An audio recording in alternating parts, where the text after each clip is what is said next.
Hey, it's me, Marky Joe, here to entertain you. Yes, it is my show. It exists. I don't know what I'm gonna do with it. Yeah. What is it about the Ghosts and Goblins series that makes it so hard? I mean, obviously you die in 2 hits and your jump is committal, but when you get down to it, the enemy patterns are relatively simple, and it's a pretty simple game when you get down to it. All you do is attack and shoot. Well, I think a large contributor for the series, as in for its difficulty, is the fact that there's a lot of randomness and unpredictability in how things can play out. Even if you've memorized the stage bit by bit, there's still several things that can go completely different than you expect, which can take you off guard. It also makes the series heavy on improvisation, and with the limited controls, it's very hard to make the right choice at the right time. But today, I managed to beat Ghouls and Ghosts for the arcade. I beat the first loop without using a single continue. The second loop I had to use a continue, but I was so far into it that I was just like, you know what, I'm just gonna give it to me. And also, loop 2 is it's pretty much the same as the first loop of the game. And I was just like, you know what, whatever, I proved I could beat the game, no problem. So let's just get this show on the road, shall we? Click. So for those of you who don't know this series, it's a series made by Capcom. I believe it started in 1986. This game is the sequel to the first game, which was Ghosts and Goblins. This was made in 1988, and it looks really good for its time. I mean, this was before the Super Nintendo, and the graphics look absolutely incredible. This game takes place after the first game in the series, and, well, it takes place 3 years after, specifically, and basically the same shit as the first game happened. Evil is corrupting the land, yada yada yada, princess got stolen, yada yada yada. Actually, I think the princess got killed. Yeah, right here, she just gets straight up killed or something. I don't know. Either way, look at this fucking scary-ass face. He's just like, oh no! And there's all the shit you gotta go through in the game. I know, it's tough, right? But anyway, the thing with this series is that you can shoot weapons, you have a committal jump, and enemies kill you in 2 hits. The first hit peels off your armor, the second hit peels off your skin and muscles, turning you into nothing but bones. Ooh. Now, one of the differences between this and the first game is that you can actually aim up or down with your weapon. The other thing is that there are now treasure chests which will appear depending on if you jump at specific spots or walk through this one specific spot. It changes level by level. And sometimes these chests will have power-ups, sometimes they'll have magicians that try to turn you into a thing. One of the main things, however, is that sometimes these chests will drop a golden armor, which gives you the ability to cast spells based on which weapon you have on you right now. So right now I have the javelin weapon, which is the default weapon in the game, and with the golden armor, this allows me to cast a lightning bolt, which you saw me use earlier. So that's the main differences between this and the first game, aside from this just being a much better designed game. Ghosts and Goblins for arcade is an awful fucking game, and you shouldn't play it because it's garbage. The only thing notable about this first stage is this last segment, because there's tentacles that come out of the ground and they're highly unpredictable. They can have different lengths, and they move in completely arbitrary ways that I can't seem to get a handle on. So it's very important to be very cautious on the last part of the stage, especially since you're fighting a pretty difficult boss right off the get-go. Now, what's interesting about this guy is that his head goes in different spots, and depending on how high or low he is, he will shoot fireballs at you at different angles, and he'll also just walk towards you and shit, which it makes it very difficult to know exactly how to react to the fireball when it comes out. Sometimes you'll just be in a spot where you straight up can't dodge it. But anyway, it's worth noting that the aiming feature in this game, where you can aim up and down, is not present in the sequel to this game, which is Super Ghouls and Ghosts. Instead, that game gives you a double jump, and there's like an extra magic armor in that game, and a couple other mechanics. This stage is kind of annoying. It's not too bad, but this bridge section, when you're first playing through the game for the first time, is really bullshit. As you can see, there's sand pits below. Depending on how close you are to the center of them, you might instantly die or you'll just be pulled closer. And these bridge things will just break, and there's no indicator on which parts of it will actually break. So sometimes you'll just fall to your death and have had no way to make an informed decision on where to go. And then after that, it has like a little like windmill with fire on it. You wouldn't be able to tell because it looks like it's in the foreground, but it can actually damage you, which I think is bullshit. And then after that, that demon I just killed is the Red Aramer, which is one of the most infamous enemies in the series because they're very difficult to deal with. And what better way to introduce it than by placing it on top of a pile of skulls? That's probably the most, like, what better way to show that this enemy means serious business than by showing how many people it's murdered, you know? I think that's really clever. Now, the only other thing about this stage that's really difficult is this last part. These fire pillars will come out from the top and the bottom, and then afterwards they'll spawn bats. You can actually attack these after they stop streaming the fire.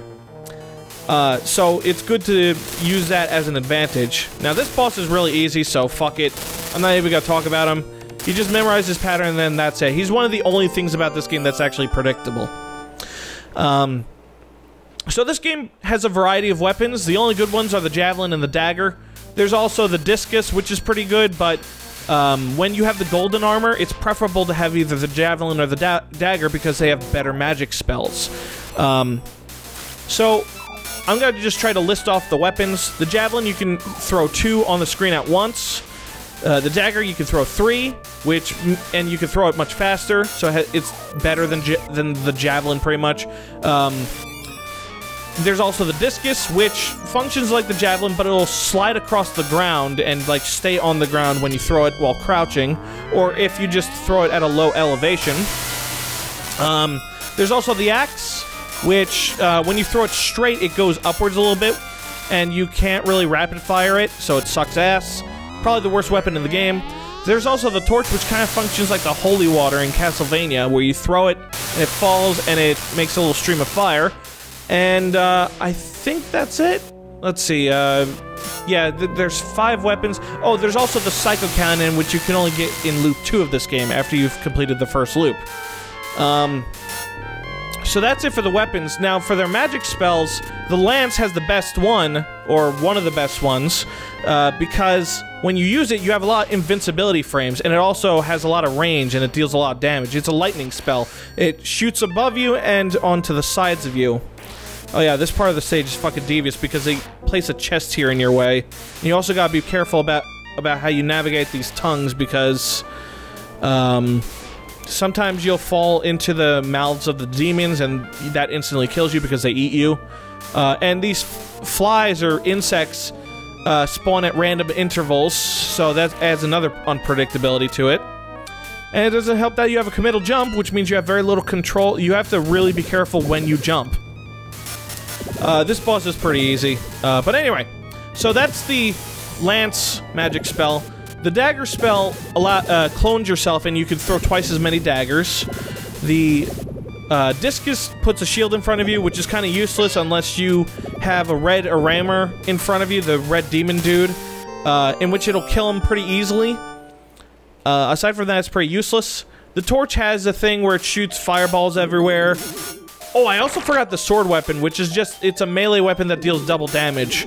That has a spell where it shoots fucking dragons everywhere. It's kind of lame.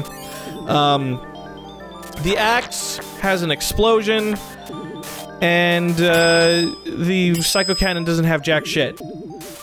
I think that's all of them. I apologize if I missed any. This stage is one of the most unpredictable stages in the game because not only do you have all these zombies popping out from literally everywhere, but the statue that I just killed tends to shoot its blue projectile at random intervals, and it'll shoot a random amount of them as well. As you can see here, I'm gonna dodge the first hit with the spell, but then I get hit by the second one because I wasn't expecting it. And on top of that, you also just have all this other shit you gotta deal with.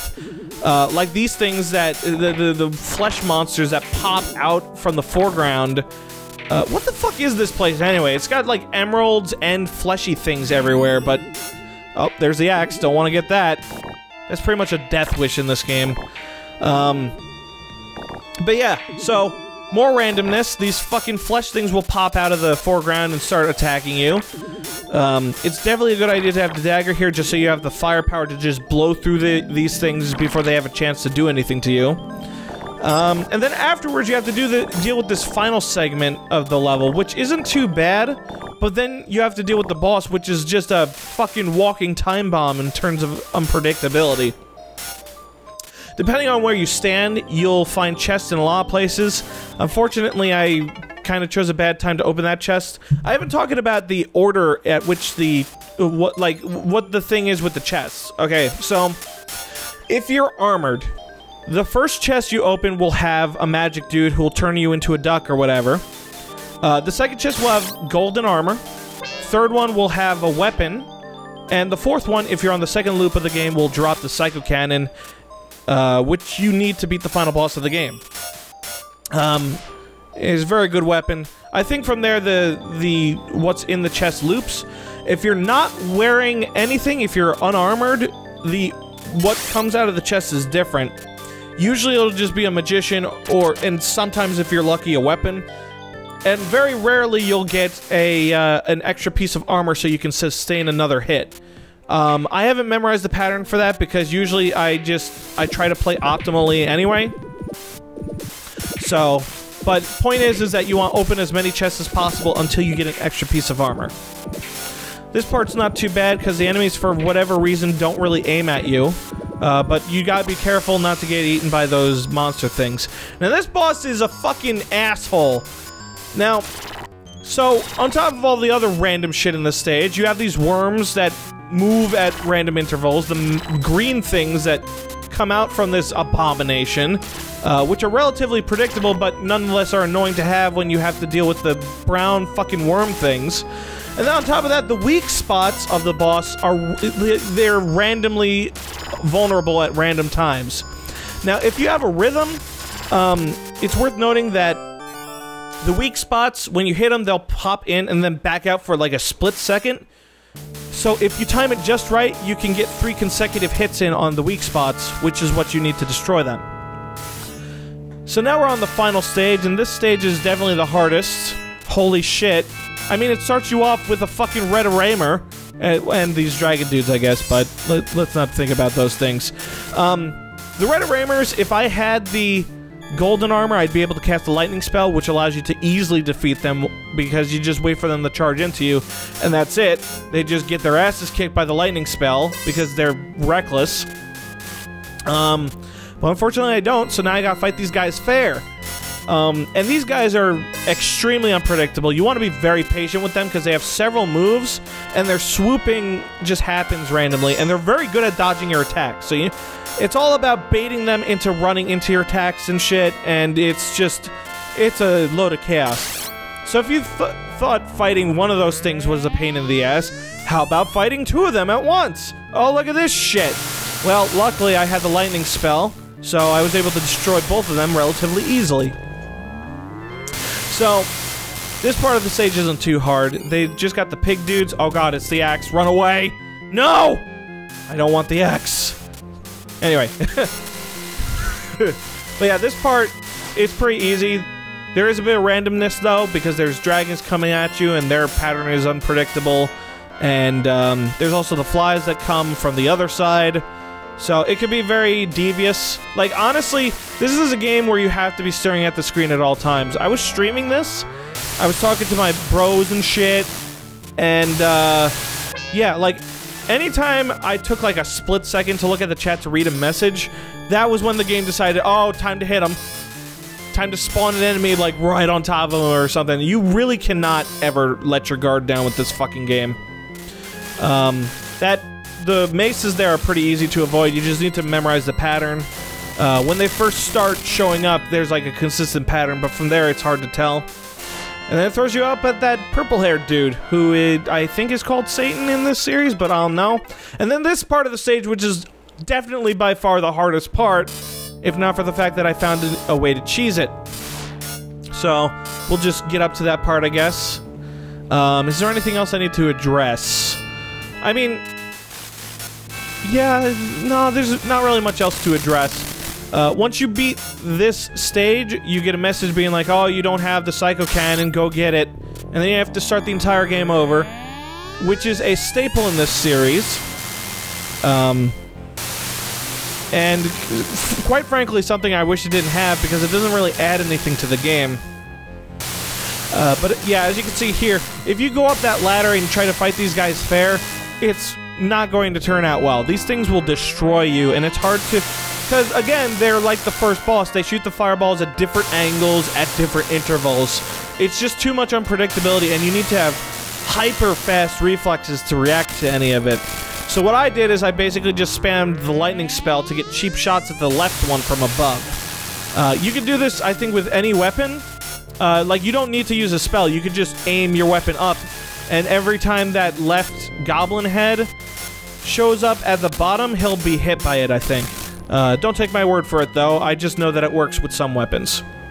And here I was like, man, I can really use the dagger now because I need the firepower, and lo and behold, the dagger showed up right there. So now you guys get to see the clone spell.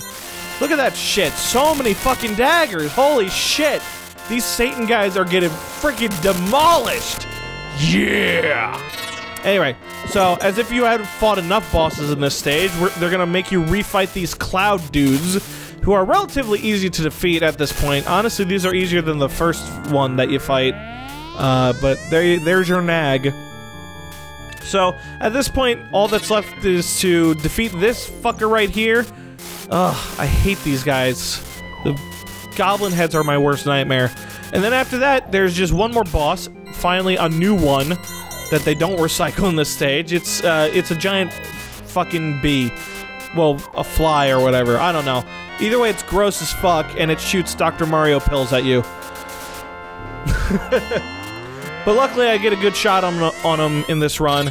Now, it's worth noting that I am quite terrible at fighting this thing. So it'll shoot pills at you, and then it'll transform into like a million flies. Depending on the pattern, you either want to stand on that middle platform or you want to stick to the left. For a while, it took me... I never realized that you could just stand on the middle platform and not be hurt by the flies so long as they're below it. But, once I finally was able to beat the game, I realized it, and I felt like an idiot.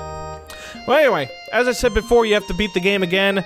This guy, I guess his name is... I guess this is fucking Jesus. He's like, Arthur, you've done well, but Lucifer, you can't beat him without the Psycho Cannon. So go back to the beginning of the game, get the magic power, and, also, here's an image of your hot babe chick, who... She looks like she just got up from a bad nap, let's be honest here. Ugh. I feel sorry for her. But yeah, she's like, open the magic box and get the magic armor and get the goddess's power. So, I'm not going to show you the second loop. We're just going to quickly blaze through it.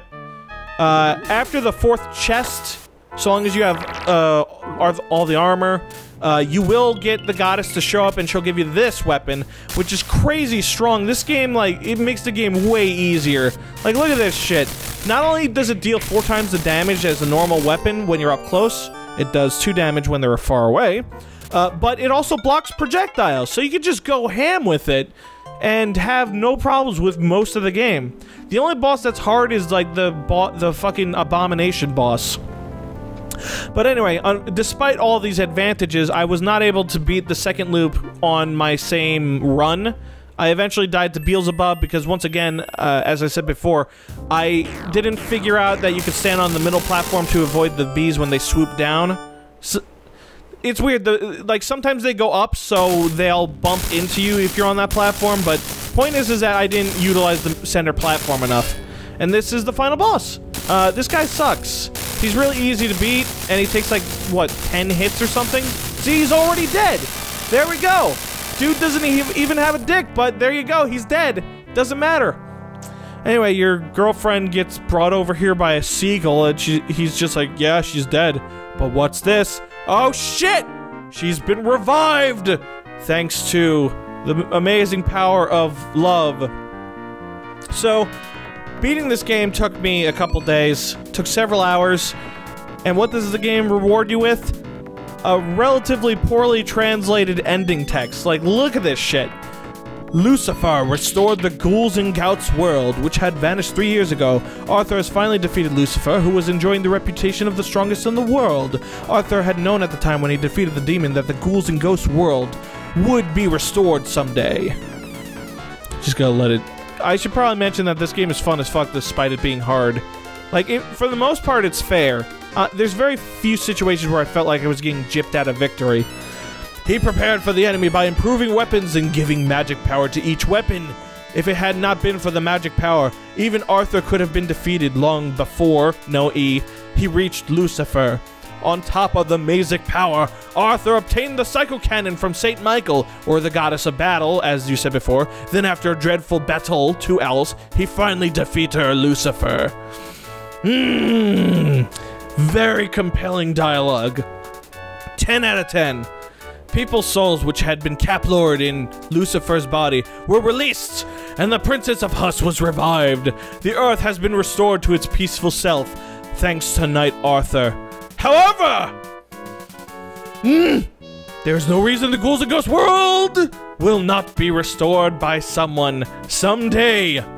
Is Arthur's battle truly over?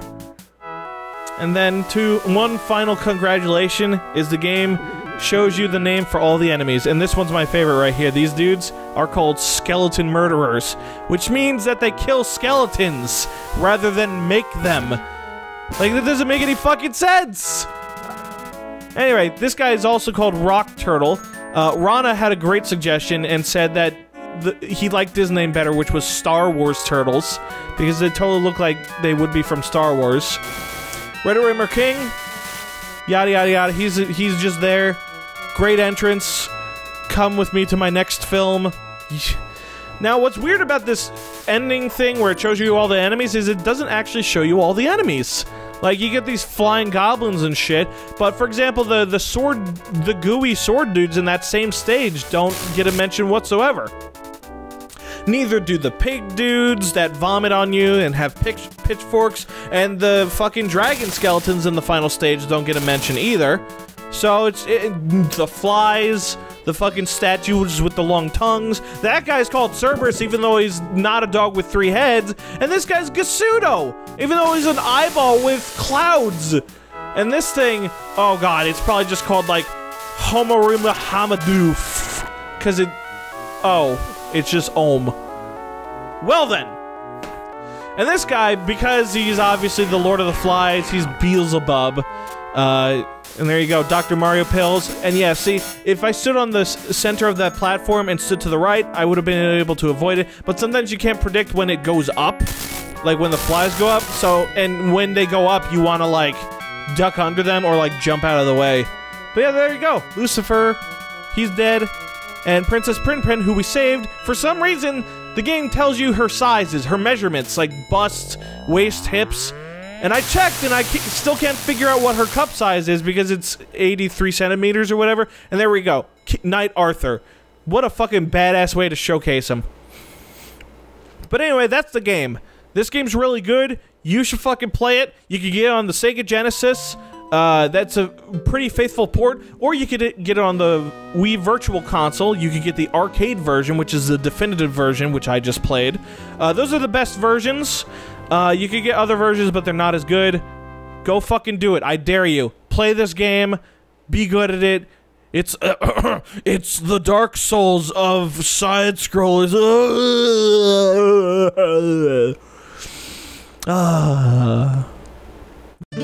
I need someone to review my FE hack. He needs to be someone who won't cut me slack.